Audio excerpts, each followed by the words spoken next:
Our next speaker this afternoon is Tracey Chaplin. Tracey's run her practice combining astrology with creative kinesiology for over 20 years now.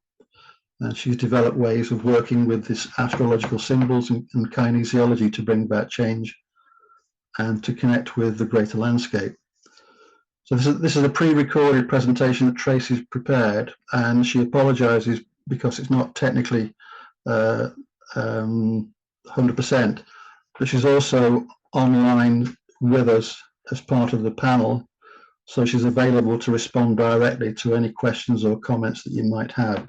So once again, with Tracey's apologies, we'll run her recorded presentation, and I'll hand over to Amelia to get that underway.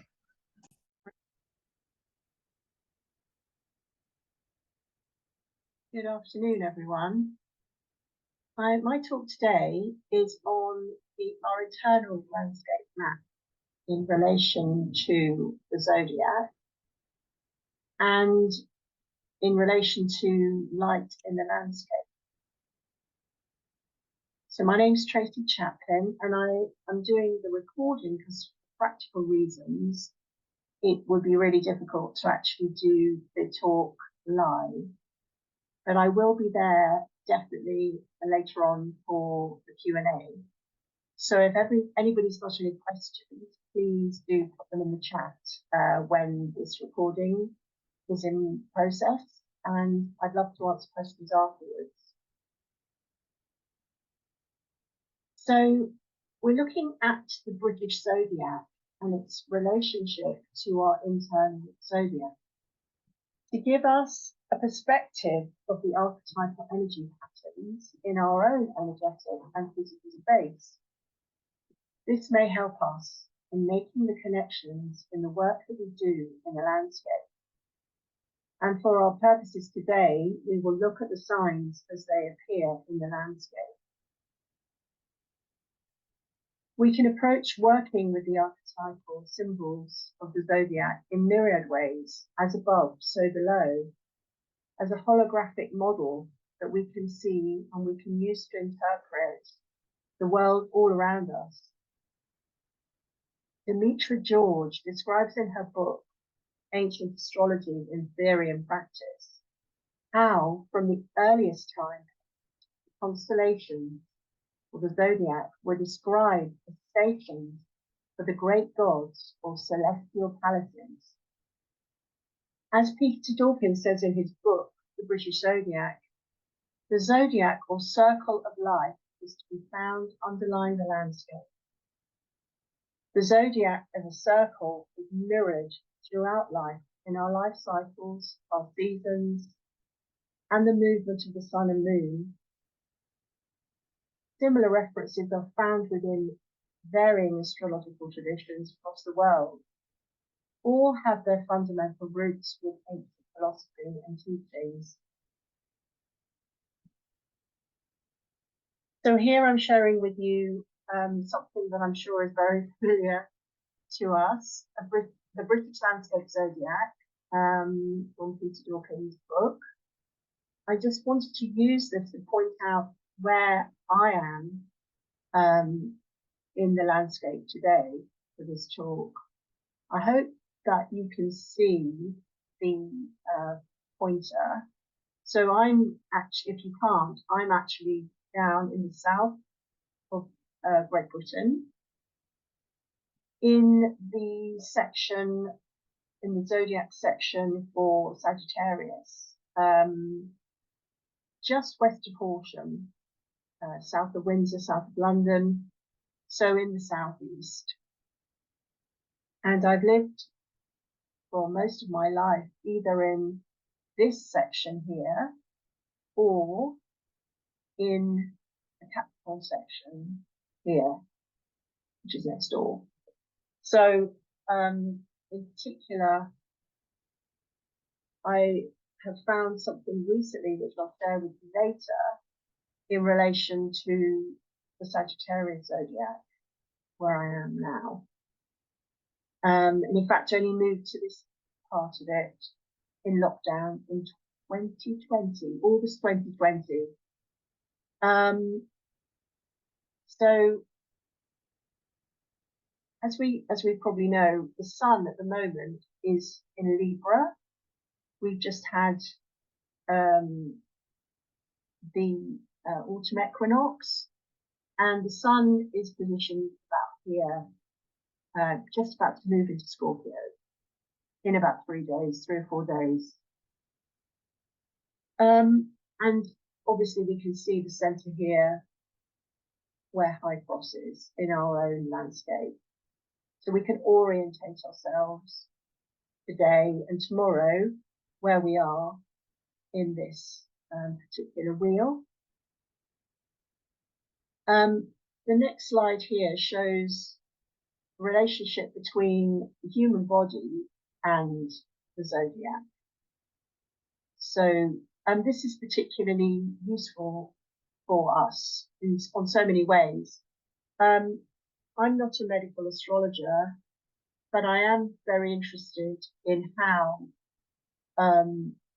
this relationship with the body works. In particular, it's informed my work with kinesiology and astrology, which came together at both at the same time. And I've been using these systems together since, and that's of particular interest to me. The reason is because as I said, I did the two together, and I found there were so many areas of overlap. Because again, we're working with archetypal symbols. We're working with symbols that relate on a macro and microscopic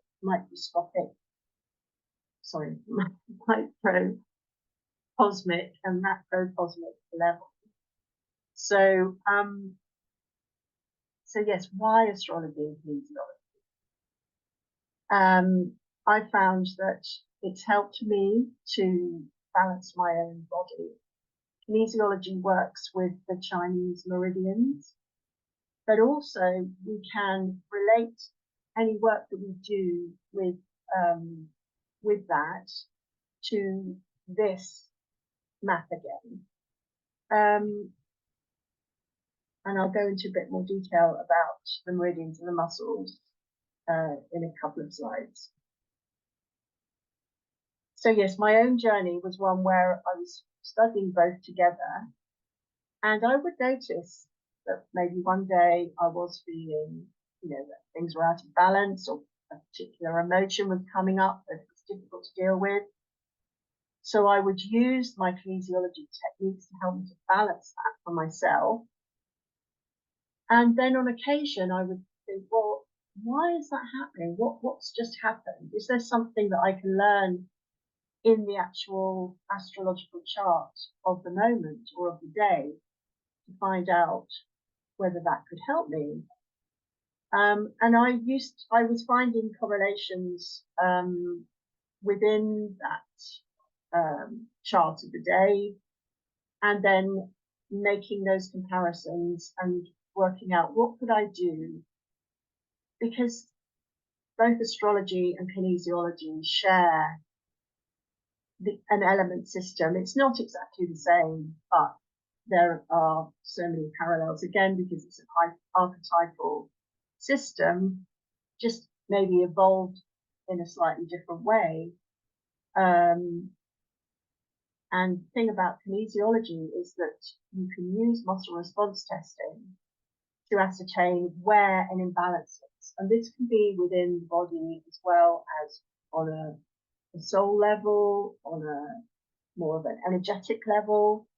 So there are many ways of working in this way. I trained in creative kinesiology, which can draw on many different ideas and routes. You can also bring in lots of tools to help you in the practice of kinesiology, by actually literally asking the body what is needed. So kinesiology allows us to check, rather like a biofeedback mechanism, what the body needs on an energetic or a spiritual level or on a bodily level. So it's got many purposes, and I've used it particularly when out in the landscape as well, and asked, well, what do I need to know? How can I connect more? So the next slide I'm going to share with you isn't a very particularly clear one. I'm really sorry, because I've just had to do a photograph of that from a book by Matthew and John Fee, and I have to share these pages with you, and I've got references if you would like them. So this diagram shows, you can see the human figure with holding hands up to the sky and obviously connecting, standing up. So we see that we are standing between heaven and earth, and the Chinese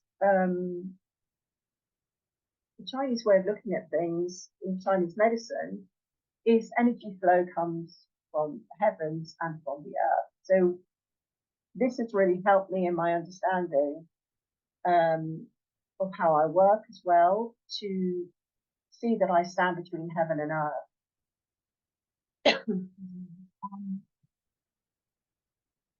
So I'm just looking at the next slide. I will go back to the previous slide. There is a 24-hour meridian flow in the body, which runs from the base to the feet, from the feet to the torso, from the torso to the fingertip, and from the fingertip to the face. This is a 4-step process that happens 3 times to cover the 12 meridians. And what is particularly of interest is we find the 3 and the 4 and the 12. And so this points us to sacred geometry and the way that when we plug into that, when we can recognize that, how we can see the correlations in our own lives and in the seasons and in the day. And as the sun moves through the sky in the day and through the year, Chinese medicine is very much based on the seasons and where the sun is in relation to the earth, just as obviously the zodiac is. So that's just to give you a very brief reason why I find this so fascinating and how I began these studies and how I'm putting this together. So going back to the slide that I showed you before, if we look at, this is a time map. So I'm recording this in heart meridian time, which is here between 11 and 1. And when you hear this talk, it will be between 1 and 3 in the afternoon. So there are 2-hour cycles of time when a particular meridian has more energy there in it. This is a flow that happens all the time. So it's not like there's no energy in other meridians. It's just that there's more in the heart meridian here. There's more in the small intestine here. And this is a 24-hour clock. Particularly useful if we're wanting to do what's called the time of day balance, where we can use particular kinesiology tools, which are maybe based on neurolymphatics or emotions, to look at a particular time frame and balance that meridian. So as I said, it's a 24-hour clock, and just to give you a brief example, this is after midnight, and between 1 and 3 is liver time. Now, I think many people find that if they can't sleep, they tend to maybe wake up between 1 and 3 and can't get back to sleep, and it's fundamentally the liver on an organ level looks after processing information and looking after the clearing of the blood. But if we're not able to sleep, we can't do that. So what will happen is the mind takes over and goes round and round and starts to sort things out for itself, and it becomes quite difficult. Hoping that makes sense. Like I said, if you need, if anybody wants to ask a question, please do afterwards. So we've gone through this slide, and this is again going through the time frames, just to give you a clearer picture. So each meridian is related to an element in Chinese medicine. So we know that there are elements within astrology, and also a particular part of the body, an organ of the body. That's on an energetic level, not just on a physical level at all. So when we're working with the heart meridian, we are actually more likely to be working on an energetic level, on an emotional level. And within kinesiology, each of the meridians has a particular emotion and connection to it, just like in astrology. So what I also want to do, and I will put these into a Word document for you later, is to share with you some kinesiology tools that can help with balancing our meridians. And therefore they can help us when we're walking the landscape in everyday life, when we might feel maybe out of kilter. So I will share how to do cross crawl, which is basically like a marching exercise where we cross the midline. So we're moving with our hand on one side and the leg on the other. I'm not explaining that very well, but I will be sharing a PowerPoint, a Word document. So like I said, it's connecting the left and the right side of the body, but it's also connecting us to the microcosmic orbit, which is how the meridians flow within ourselves. One way of connecting the central governing meridian as well is to do what's called zip-ups. And so we're just tracing the central meridian up the front of the body to the bottom lip, and then tracing or imagining the energy flow from the coccyx over the top of the head to the top lip. And then we can also trace the meridian lines on our own bodies, or vice versa. And this is a particularly good way of working and very, very simple to do. And it tends to allow us to actually clear the channels, to clear our meridians. And I do this if I'm working in the landscape, definitely to help me to connect. I'm the type of person that is quite, I do find I tend to be more in my head, so I find that I need to ground. It really helps me to ground my energy. If I go back to this one, so you may be familiar with the kidney energy, which is this one here, which rises, the kidney energy rises up from the earth through what's called the bubbling spring point in the bottom of the feet. And when we're connected to the earth, sometimes we can feel this kind of tingling, bubbling, to be able to draw that energy up through the body. So that's another example. And in Chinese medicine, the meridian points, which run along each of the channels, each of the meridians, have the most exquisite names, which do share in very poetic, metaphorical language what they do. And we use those in kinesiology to help us to into the meridians and help to balance ourselves. So I think that's just giving you a very brief overview. And if there are any questions, please do ask.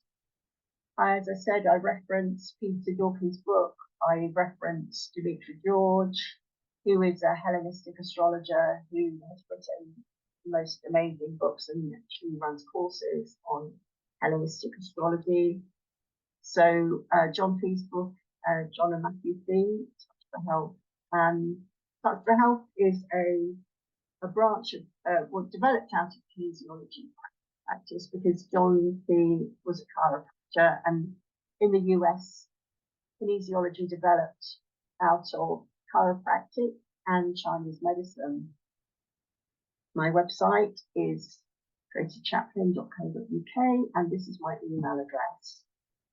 Many thanks and see you later. Bye. Thank you very much, Tracey. Not sure if we have any questions for you at the moment. I'm just scanning down. Thanks, Mike. I'm really sorry about the sound and technical issues. I hope everybody could hear. I'm sure it will be okay. I think it probably repays listening a second time carefully. We've had that problem before on our previous Zoom conferences. It has happened on one or two occasions. It's just something that that crops up, so don't worry about it at all. I was intrigued by that linking of the 24-hour clock with the 12 meridians and the 12 zodiac signs. There's that sort of the number 12, a recurring theme in this. Exactly. Yeah. Yes, so many parallels, aren't there? And 12s and 3s and 4s and 7s. Yes. And 5s. Yeah. Yes, and I mean that's what got me started really, to understand, well, why is that? So yeah.